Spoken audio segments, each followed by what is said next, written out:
सास बहू की ये कहानी पढ़कर आपकी आंखें सलज उठेगी। सास ने चिल्लाते हुए कहा, बहू कहाँ मर गई? अंदर से आवाज़ आई, अभी जिंदा हूँ माँ जी। तो फिर मेरी चाय अभी तक क्यों नहीं आई? कब से पूजा करके बैठी हूँ, ला रही हूँ माँ जी।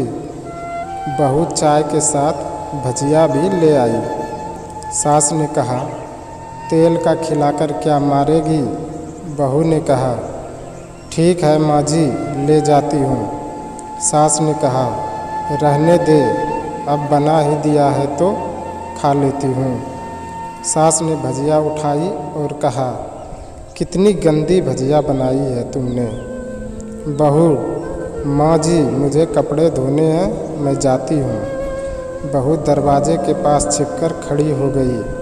सास भजिया पर टूट पड़ी और पूरी भजिया ख़त्म कर दी। बहू मुस्कुराई और काम पर लग गई। दोपहर के खाने का वक्त हुआ।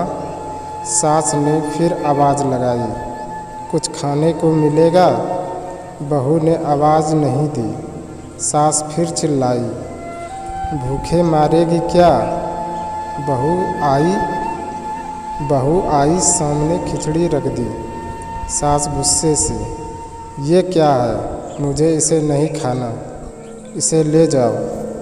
बहू ने कहा, आपको डॉक्टर ने दिन में खिचड़ी खाने को कहा है, खाना तो पड़ेगा ही। सास मुंह बनाते हुए, हाँ तू मेरी माँ बन जा।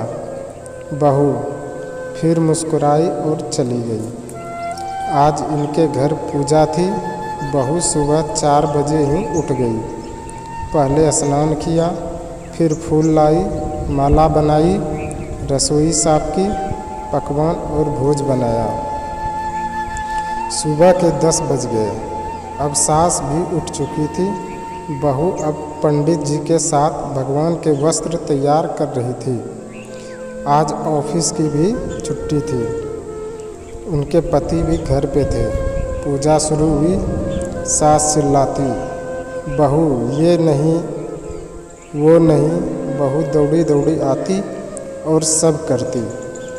अब दोपहर के 3 बज गए थे। आरती की तैयारी चल रही थी। पंडित जी ने सबको आरती के लिए बुलाया और सबके हाथों में थाली दी। जैसे ही बहू ने थाली पकड़ी, थाली हाथों से गिर पड़ी। शायद भोज बनाते हुए बहू के हाथ में तेल लग गया था, जिसे वह पोंछना भूल गई थी। सारे लोग तरह तरह की बातें करने लगी। कैसी बहू है, कुछ नहीं आता, एक काम भी ठीक से नहीं कर सकती, न जाने कैसी बहू उठा लाए, एक आरती की थाली भी संभाल नहीं सकती।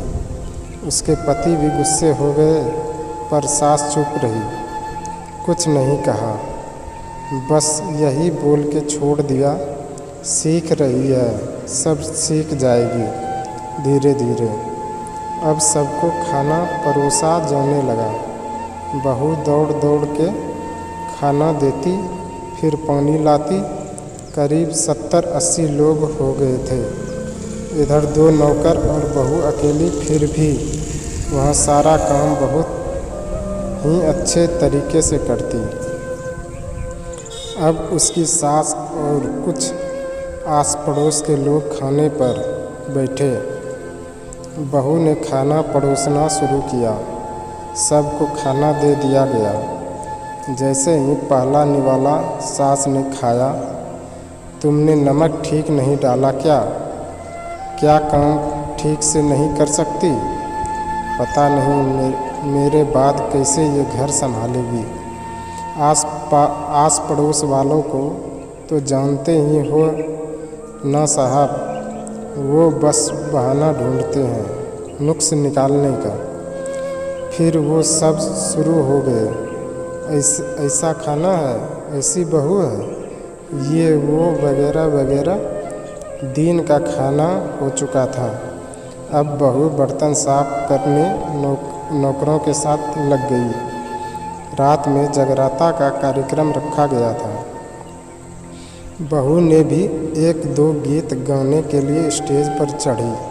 सास जोर से चिल्लाई, मेरी नाक मत कटा देना, गाना नहीं आता तो मत गा, वापस आ जा।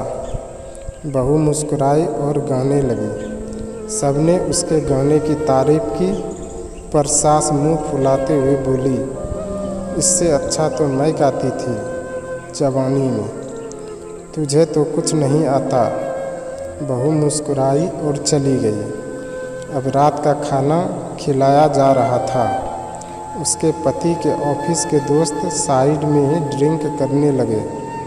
उसका पति चिल्लाता, थोड़ा बर्फ़ लाओ, तो सास चिल्लाती, यहाँ दाल नहीं है। फिर चिल्लाता, कोल्ड ड्रिंक नहीं है, पापड़ ले आओ।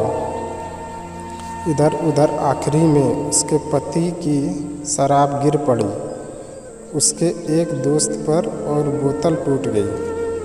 पति गुस्से में दो झापड़ अपनी पत्नी को लगाते हुए कहता है, जाहिल कहीं की, देख कर नहीं कर सकती, तुझे इतना भी काम नहीं आता।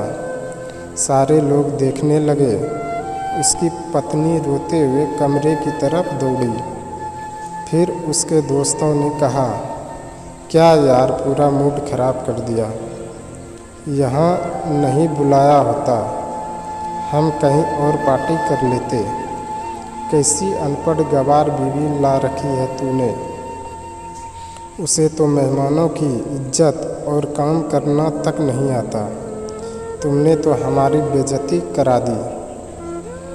अब आस पड़ोस की औरतों को और बहाना मिल गया था। वो कहने लगी, देखो क्या कर दिया तुम्हारी बहू ने, कोई काम की नहीं है।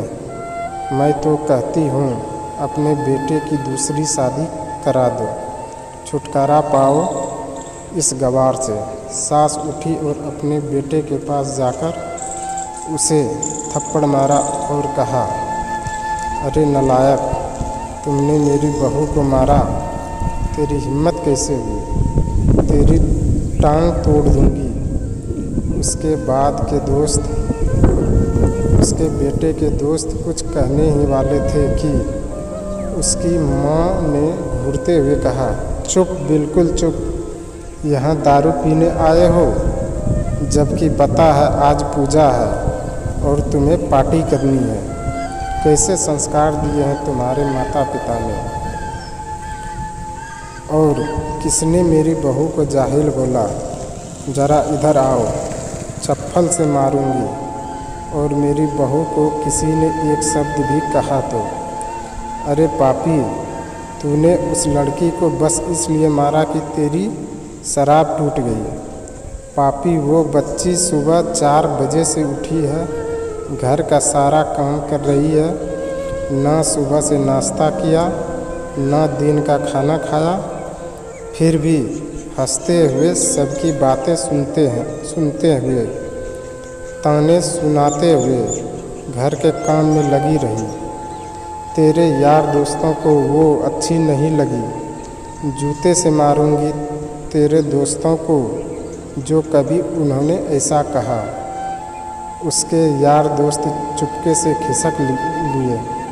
अब सास बहू के कमरे में गई और बहू के हाथ पकड़कर बाहर लाई। सबके सामने कहने लगी, किसने कहा था अपनी बहू को घर से बाहर निकालने के दूसरी बहू ले आना, ज़रा सामने आओ। कोई सामने नहीं आया। फिर सास ने कहा, तुम जानते भी क्या हो इस लड़की के बारे में। ये मेरी माँ भी है, बेटी भी। माँ इसलिए मुझे गलत काम करने को डांटती है और बेटी इसलिए कभी कभी मेरी दिल की भावनाएं समझ जाती है। मेरी दिन रात सेवा करती है, मेरे 1000 ताने सुनते हैं, पर एक शब्द भी गलत नहीं कहती, ना सामने से और ना ही पीठ पीछे। और तुम कहते हो दूसरी बहू ले आऊं, याद है ना चुटकी की दादी अपनी बहू की करतूत। सास ने गुस्से से पड़ोस की महिलाओं को कहा, अभी पिछले हफ्ते ही तुम्हें मियाँ बीवी भूखे छोड़ घूमने चले गए थे। मेरी इसी बहू ने 7 दिन तक तुम्हारे घर पर खाना पानी, यहाँ तक कि तुम्हारे पैर दबाने जाती थी, और तुम इसे जाहिल बोलती हो। जाहिल तो तुम सब हो जो कोयले और हीरे में फ़र्क नहीं जानते। अगर आइंदा मेरी बहू के बारे में किसी ने एक लफ्ज़ भी बोला तो मुझसे बुरा कोई नहीं होगा, क्योंकि यह मेरी बहू नहीं, मेरी बेटी है। बहू सिसकियाँ लेते हुए फिर कमरे में चली गई। सास ने एक प्लेट उठाई और भोजन परोसकर बहू के कमरे में खुद ले गई। सास को भोजन लाते देखा तो बहू ने कहा, अरे माँ जी, आप क्या कर रही हो, मैं खुद ले आती। सास ने प्यार से ताना मारते हुए कहा, डर मत, इसमें जहर नहीं है, मार नहीं डालूंगी तुझे। तुझे नई सास चाहिए होगी, पर मुझे अभी भी तू ही मेरे घर की बहू चाहिए। बहू ने अपनी सास को रोते हुए गले से लगा लिया। सास भी रो दी पहली बार और कहा, चल खाना खा ले। फिर मजाक करते हुए कहा, फिर मेरे पैर दबाने चले आना, और ये ख्याल मन में मत लाना कि सास पैर बोलती है। किसी दिन मैं इसका गला दबा दूंगी, क्योंकि कभी मैं भी यही सोचती थी। दोनों खूब हंसने लगे। आपको ये सास बहू की कहानी कैसी लगी, आप हमें कमेंट के माध्यम से ज़रूर बताएं। धन्यवाद।